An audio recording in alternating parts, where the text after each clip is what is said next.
ES Audio. From the Evening Standard in London, I'm Rachel Abbott, and this is The Leader.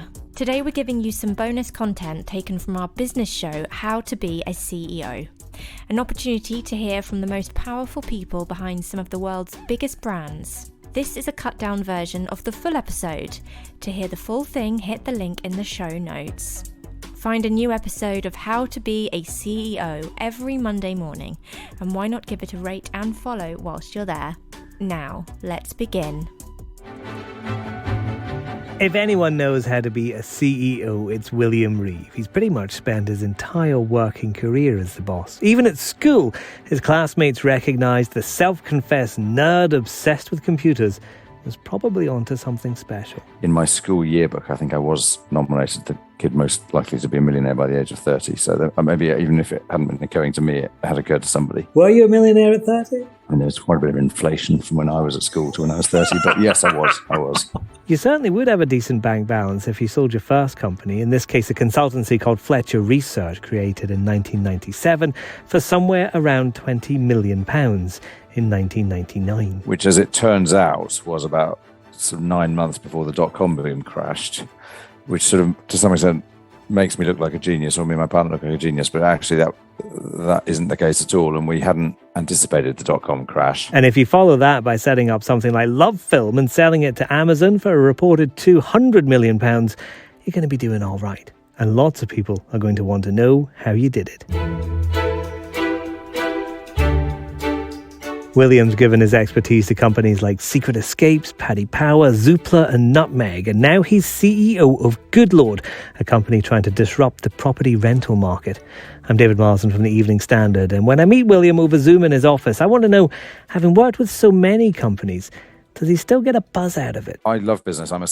Business is a hobby for me. But I think what it is it's about problem solving, but in a competitive sense, in that, certainly in most economies in the world, you're in a competitive environment of some form or other, and to grow, it's not a zero-sum game so much, but you are trying to essentially grow against other smart characters with other teams with other objectives, and there's an intellectual challenge to that I enjoy. Tell me about Goodlord, what this company is, and why you got involved, because it wasn't, when you started, in the best of shapes, was it? No, that's right. I wasn't one of the founders of Goodlord. Goodlord was founded to make renting better. And it was founded by three young guys who kind of were using the likes of Airbnb and Uber and Amazon, and they were renting. And they were just like, why can't this experience of ours be better? And why can't we be using technology the way that, you can use it to book holidays and travel and order things and so on? And why can't we do that? And that mission hasn't changed. That's what the business is trying to do. It's using technology to make what is, for most people, one of the most stressful experiences of their lives just a little bit less stressful, hopefully. And so what we're doing is creating some software that operates behind the scenes and helps keep track of what's going on, sort of deal with all the admin and faff and paperwork. So when you come in as a CEO of a business rather than a startup, do you go, right, we have to do a big root and branch review here, or do you kind of change things around the edges and move towards something? What was the focus for? What was day one for you? Here's what we're going to do right now. Day one for me, I think, was saying hello to a bunch of people. And one of the points I made as I did that was, I don't have any answers. The answers are all in the room already. And, you guys know what we need to do. We need to agree that together and make sure everybody knows what the objectives are, and we'll work together to do this, but you're not going to get any magic out of me. And that is what happened. And in fact, we had one product in particular that was really causing a lot of pain and problems, and I found a guy in the business quite quickly who literally had a little spreadsheet, and he'd listed all the sort of 17 things I think that needed to happen to that product and what each of those 17 things was going to be worth. And once I found that list, I was like, let's do this, shall we? And that was exactly what happened, actually. Yeah, I get you. I'd imagine that just that listening, just going around speaking to people, must be incredibly important. Yeah, and I think the great leaders I've learned from have always been people who've listened and consulted and collaborated. They're not people who've kind of brought down tablets of stone from the mountaintop and said, here are the 10 commandments. I think I've tried to learn from that and use that myself. And especially when you're coming into a business with a bunch of talented people who have managed to, against all the prevailing odds, sort of get a bunch of technology built, which never had happened before, a bunch of letting agents to start paying for it. And they've been starting to actually see terrific growth in the business. I'm not going to want to change that. One thing I did change, probably not quite day one, David, probably day two, was that because the business was losing money at that point, and because it had one product in particular that was really, really causing trouble and it was costing far too much money to deliver. Some of the investors in the business had said, "Please don't grow, don't bring on any more customers, because every new customer you bring on is just digging the trench deeper." Was the mindset, and I don't believe in businesses that are not growing. So I changed one thing. It was probably on about day two. I said, new customers are always good. We're bringing on customers. So it's a kind of a new philosophy, really, isn't it? Is there a lot of philosophizing in entrepreneurship? Do you find yourself thinking, sort of trying to think of wise thoughts? No. I try and learn from other wise people. But the reality is that most of the sort of accomplished literature in the world doesn't really focus on entrepreneurship.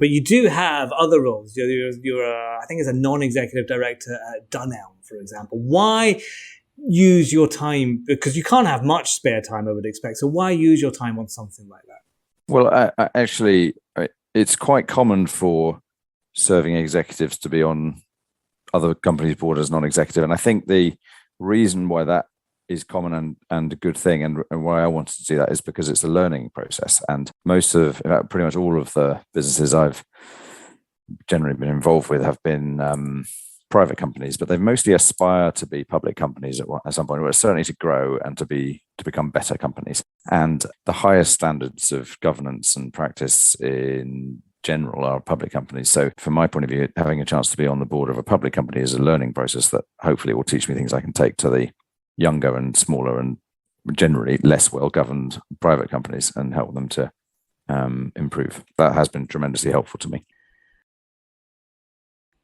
I wanted to go right back to the very beginning when you sold your first company. Was that always the intention when you created a startup to sell that off later on? No, I don't think, David, selling the business was ever actually part of the plan. Actually, certainly in my first company, and although I got accused of it quite a lot in my second company, Lovefilm, where a lot of people sort of assumed we just wanted to get bought by Netflix. I don't think you really can build a business to sell. And I think in our first business, we were trying to just build the business. And I suppose these days I'd say we're trying to build the best business you can. And good businesses are generally bought, not sold. Was it ever an option for you to not go back to work? Was that something you would ever consider? My natural inclination there was always to start with a spreadsheet, and I needed a spreadsheet to understand, could I not work? And the reality is that I was very young. I was in my 20s, and I, touch wood, had a lot of life left ahead of me, and it's very hard to look sort of 30, 40, 50 years out with any confidence, especially when you're mindful of hyperinflation and in the 70s and so on, in relatively recent living memory. So the reality, I think these days, I would say, yes, I probably was in a position where I didn't have to work. I never thought too seriously about that. I'm a natural worker, really. It gave me a sense of freedom and independence that meant I didn't need to work and wasn't choosing where I worked on the basis of financial considerations. No, but when you you said when you made your investments, it was kind of helping people out that you maybe knew, or that companies you thought looked quite interesting, or at least fun to work with, I'd imagine.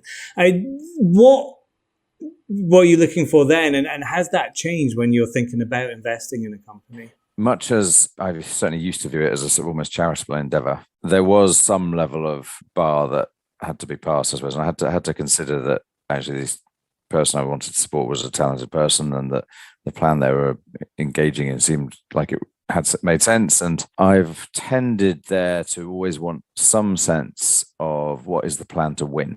And I didn't always see that. And in one notable investment, I really just knew the guy I was backing was a winner, rather than that I thought his actual plan had a winning streak in it. A lot of my angel activity has been when I've been unemployed, and I'm not unemployed at the moment. So I'm actually genuinely too busy to really do much angel investing. And the stuff I do tends to be to support existing companies where I have an investment already. But I don't think my underlying view on what is the plan that will win and is this person backable, I don't think that's changed really over 20 years, no.